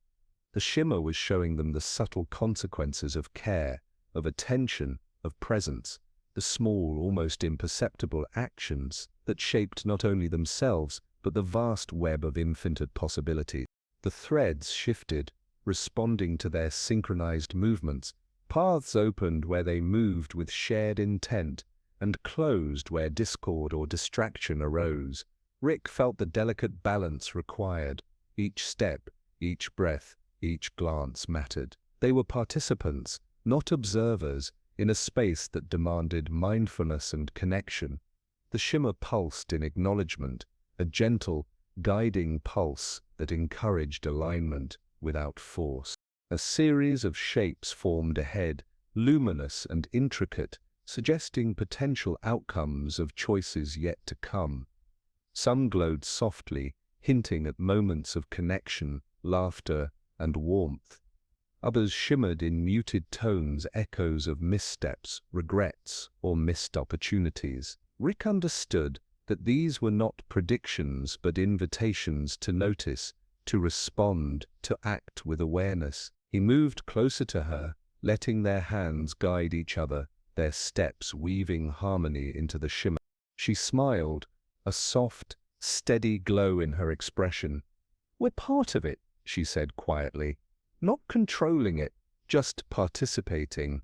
He nodded, feeling the truth settle deep in him. The shimmer did not demand mastery, only presence. Its lesson was subtle yet profound. Every act, every choice, every acknowledgement of each other's existence rippled outward, shaping infinite possibilities with quiet, gentle power. The corridors pulsed around them, threads of consequence folding seamlessly into new patterns. Rick realized that the shimmer was teaching them patience, awareness, and the courage to act without certainty, trusting that their presence, their care, their connection would guide the unfolding. And as they stepped forward, the threads seemed to hum softly in response, weaving a path of light that reflected not only what they had done, but who they were becoming together, aware, attentive, and infinitely present. And in that subtle rhythm of pulse and reflection, Rick felt a quiet awe settle over him, a reminder that the infinite was not overwhelming, not fearful, but intimate, responsive, and tenderly aware of those who moved through it with care, trust, and presence. The shimmer shifted again, not violently, but with a subtle insistence, as if coaxing them toward a realization that had been waiting beneath the surface all along. Rick felt it first in his chest, a warmth that pulsed with understanding rather than urgency, a gentle pressure that invited introspection. The corridors of light around them rippled, forming what seemed like doors, each one faintly glowing with possibility, waiting to reveal truths they had not yet acknowledged. She moved beside him, her presence steady, reflective. "Do you feel that?" she asked softly. He nodded, sensing the shimmer's intention. These were not mere paths or choices, but invitations to deeper awareness. Each door seemed to pulse with its own rhythm, some quiet, almost hesitant, others vibrant, insistent, like echoes of moments they had overlooked, lessons they had yet to fully embrace. Rick stepped closer to one that shimmered faintly, the surface reflecting not only light, but fragments of memory, laughter shared in fleeting moments, unspoken words, gentle acts of care he had forgotten. It was as if the door existed both outside and within him, revealing the intersection of possibility and recollection. She reached for his hand, and together they touched the surface. It rippled like liquid, yielding under their presence, inviting rather than demanding. The first doorway opened into a space that felt impossibly intimate, a corridor of subtle light that hummed with quiet wisdom.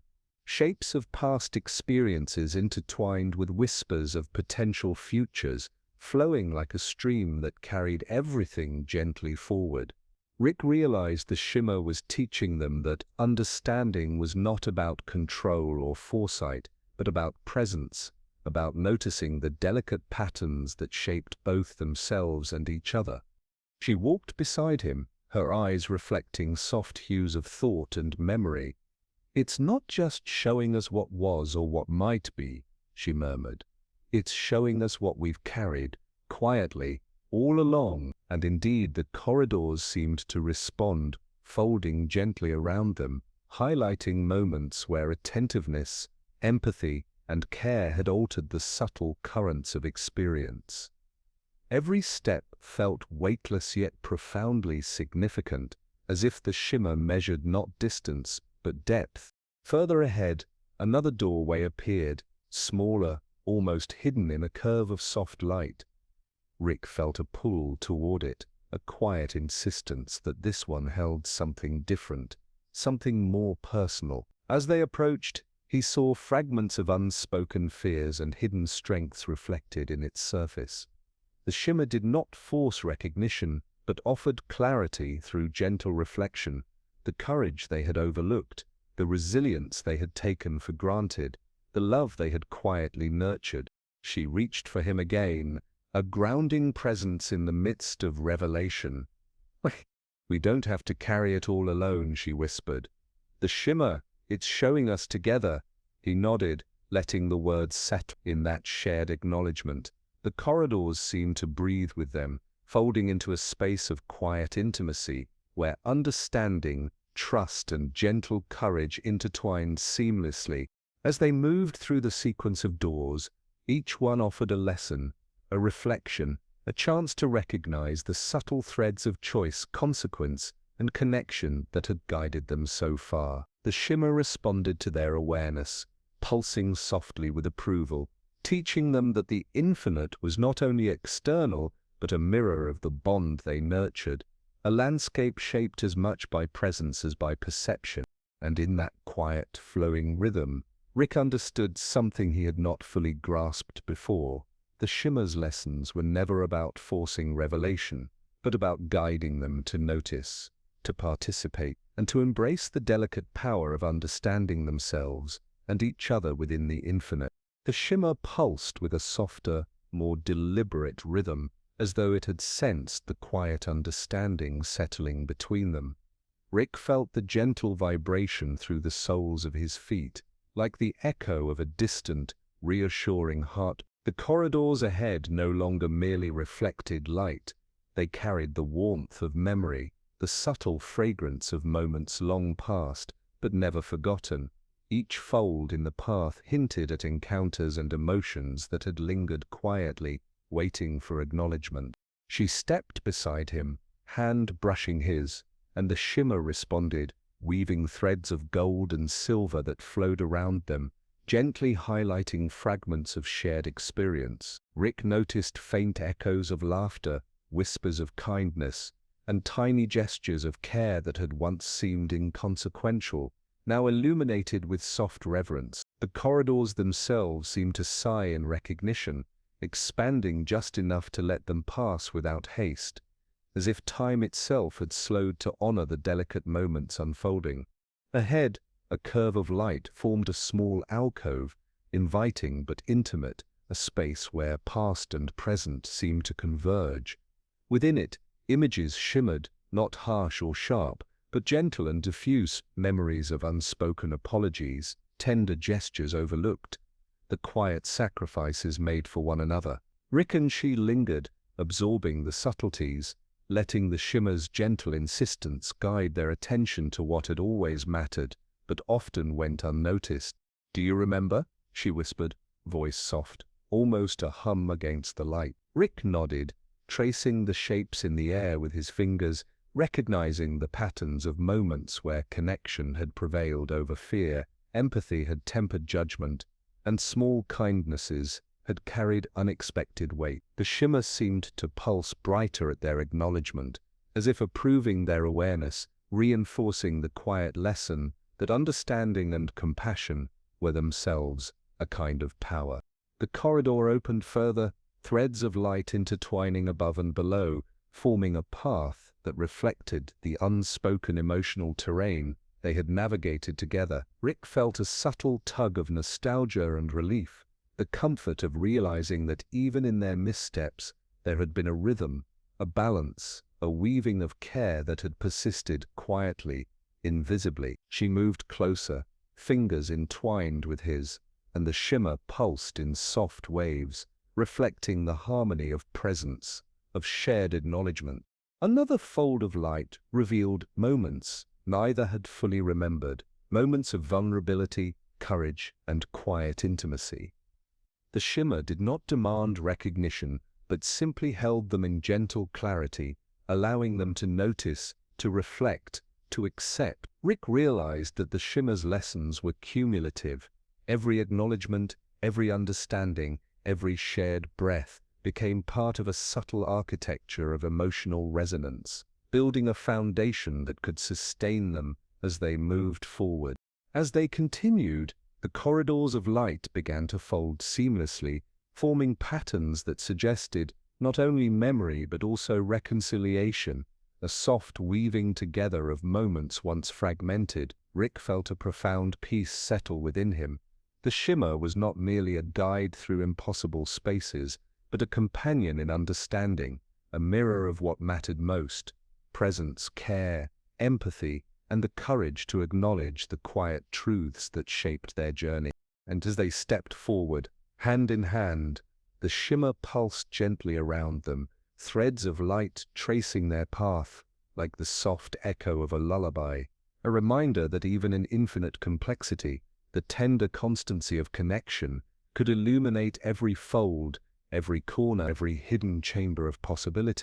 The shimmer shifted once more, settling into a rhythm that was both insistent and tender, as if it understood the subtle balance between revelation and patience. Rick felt the vibrations underfoot, gentle yet purposeful, and sensed the corridors themselves responding to their presence with a softness that encouraged attention rather than haste. Threads of light stretched ahead, weaving and folding, not randomly, but with the quiet deliberation of something alive, something aware of the weight and nuance of their journey. She squeezed his hand lightly, and the shimmer pulsed in acknowledgement, like a slow exhale. "It's showing us the consequences of everything," she murmured, voice nearly lost in the soft hum around them. Rick nodded, realizing that the shimmer was not simply reflecting what had been, but illustrating how each act, each gesture, each choice, no matter how small, had rippled outward, shaping currents invisible yet vital. Even the tenderest kindness, the quietest act of awareness, was highlighted in threads of gold that folded back on themselves like echoes of light.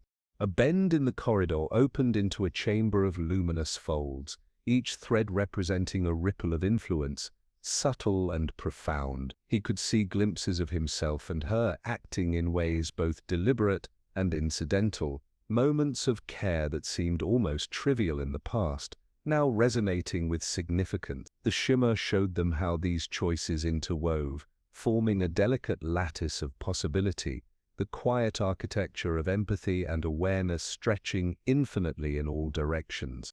She stepped closer, eyes tracing the threads with awe. "Even the smallest things, they matter," she said softly. Rick's chest tightened as he saw the full implication that nothing was ever truly isolated, that every word, every touch, every moment of presence could send waves outward, touching spaces they might never fully know. The shimmer was teaching them patience, reflection, and above all, reverence for the subtle weight of existence. The corridors shifted around them, folding threads into new patterns, showing potential outcomes of choices not yet made. Some shimmered with warmth, representing acts of connection and care. Others dimmed slightly, reminders of neglect, fear, or unspoken truths. Rick and she moved with awareness, hand in hand, letting their attention guide the path, recognizing that the infinite was not just a landscape of possibility, but a mirror of the intimacy, trust, and care that bound them together. A ripple of golden light stretched toward them, faintly pulsing with the memory of a quiet moment shared long ago, a word spoken in kindness, a gesture unnoticed but meaningful, a breath taken together in acknowledgement of each other. Rick felt a gentle swell of gratitude, understanding that the shimmer was as much about honoring the past as guiding the present. She smiled, leaning into him slightly, and the threads around them responded, folding seamlessly into a path that felt tender, intimate, and profoundly alive. And as they continued through the shimmering corridors, Rick realized something essential. The infinite was not overwhelming, not chaotic. It was intimate, responsive, and alive with the quiet reverence of presence. Every act of awareness, every gesture of care, every shared breath rippled outward in a tapestry of light and meaning, shaping not only the world around them, but the very contours of who they were becoming together. In that gentle pulse, in the subtle interplay of choice and consequence, they moved forward, not hurriedly, not fearfully, but with measured, mindful presence, stepping through the infinite with the quiet courage of hearts attuned to one another, and to the shimmer that reflected their care, their empathy, and the delicate wonder of being alive together.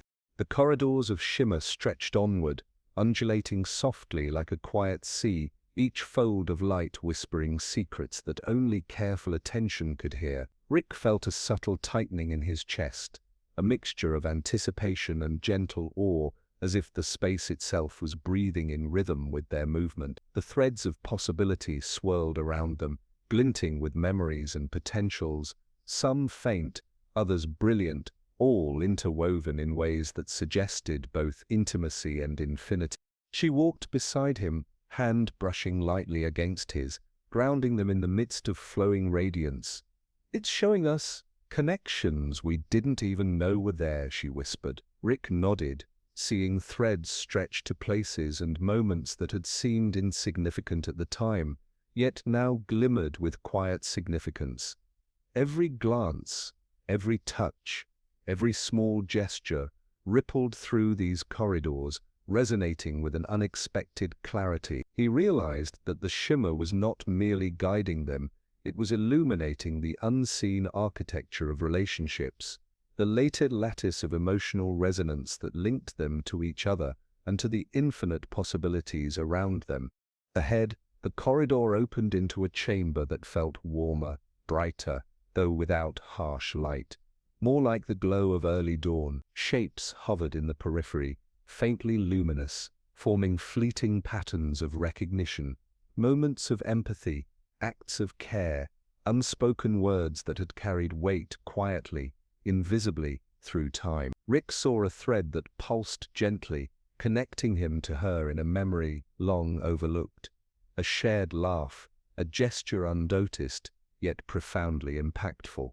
The shimmer seemed to hum softly as they acknowledged it, a tender affirmation of presence and attentiveness. They moved slowly, deliberately, letting the paths of light guide their steps without forcing them. The threads bent and curved, folding seamlessly around them, revealing connections between themselves and echoes of other moments, connections they had not yet fully understood. Rick felt a quiet wonder at the intimacy of it, how even small, fleeting gestures could echo through infinite spaces, shaping not only circumstance, but the delicate fabric of understanding and trust. She leaned slightly into him, and the shimmer responded, pulsing with soft waves of acknowledgement.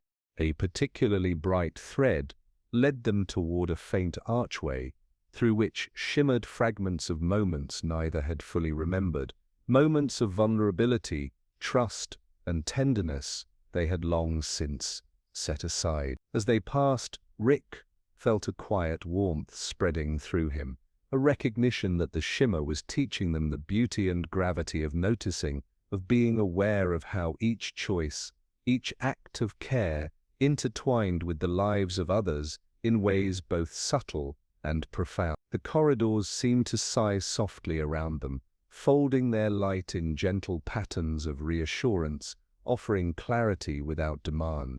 The chamber ahead expanded slightly, a quiet, intimate space of reflection and resonance. Rick and she lingered, hand in hand, tracing the threads of connection that pulsed through the shimmer, each thread a reminder that even the smallest act, an encouraging word, a steady presence, a shared smile, had power beyond immediate perception. The infinite was not overwhelming here.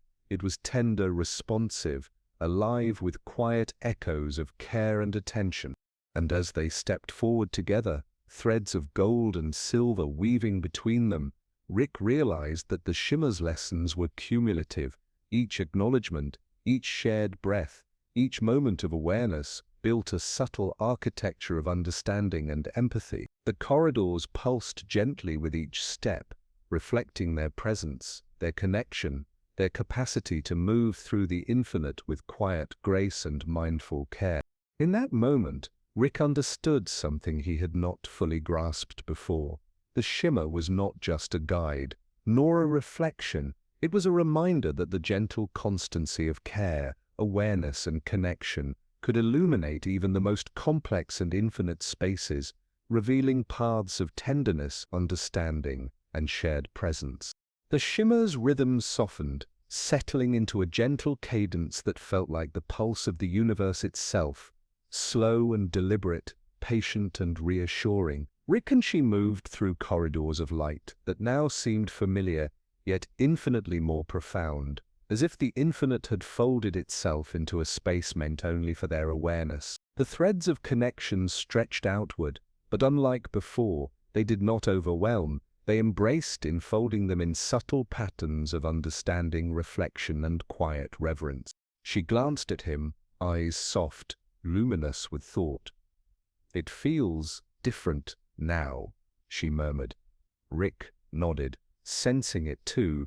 The shimmer was guiding them toward closure, toward the gentle recognition of all that had been learned, felt, and shared. The corridors carried echoes of laughter, moments of care, and quiet acts of courage, each one now clearly part of a larger tapestry that shimmered with gentle coherence. No longer were they merely observing, they were participating in a subtle choreography of understanding, letting insight unfold naturally, without force or urgency.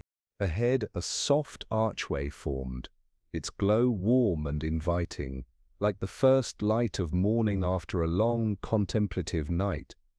Through it, fragments of memory emerged, not sharp or startling, but tender and resonant. They saw moments they had overlooked, gestures of care they had undervalued, and choices they had made with unrecognized courage. The shimmer pulsed around these fragments, illuminating them with gentle clarity, reminding them that every act, every word, every shared breath had shaped the quiet architecture of their journey. Rick reached for her hand, and the shimmer responded, wrapping their movement in threads of light that wound gracefully around them. Each thread told a story, moments of patience, of understanding, of empathy, extended without expectation. It was here, in these intimate folds of possibility, that Rick understood the true gift of the shimmer. It was not just guidance, not just reflection, but a mirror of the heart, a subtle teacher of presence, connection, and the quiet power of noticing. They moved forward together, step by step, the corridors gently folding, the threads pulsing in rhythm with each breath. The shimmer highlighted not only their shared moments, but also the quiet independence of each, the self-awareness that had grown alongside their connection. Every reflection, every insight, every acknowledgement of care and courage become part of a cumulative understanding, a tender, luminous architecture of emotional resonance that could sustain them beyond the shimmer itself. Finally, they reached a space that felt impossibly serene, a place where light and memory interwove so seamlessly that it seemed neither past nor present mattered, only the acknowledgement of experience itself. Rick felt a profound exhale settle through him, a release of tension, of uncertainty, a soft embrace of all that had come before, and all that might continue. She leaned slightly into him, a quiet, shared affirmation, and the shimmer pulsed gently, as if approving the awareness they had cultivated together. In the hush of that luminous space, Rick understood fully. The infinite was not chaotic. It was tender. It was alive with the quiet persistence of connection, of empathy, of presence. Every act, however small, carried weight. Every gesture, however fleeting, left ripples. And every shared breath, every acknowledgement of care, built a resonance that could illuminate the most hidden corridors of being. And so, hand in hand, they lingered in the shimmer, letting the threads of light wind around them like a lullaby, a soft echo of all they had learned, all they had shared, all they had noticed, and with that, they stepped gently into the final folds of light. Not with urgency, not with fear, but with the quiet grace of understanding, acceptance, and the gentle knowledge that even in infinite complexity, presence, care, and connection were the brightest beacons of all. Thanks for spending this time with us. Sleep well. Everything's going to be okay, man.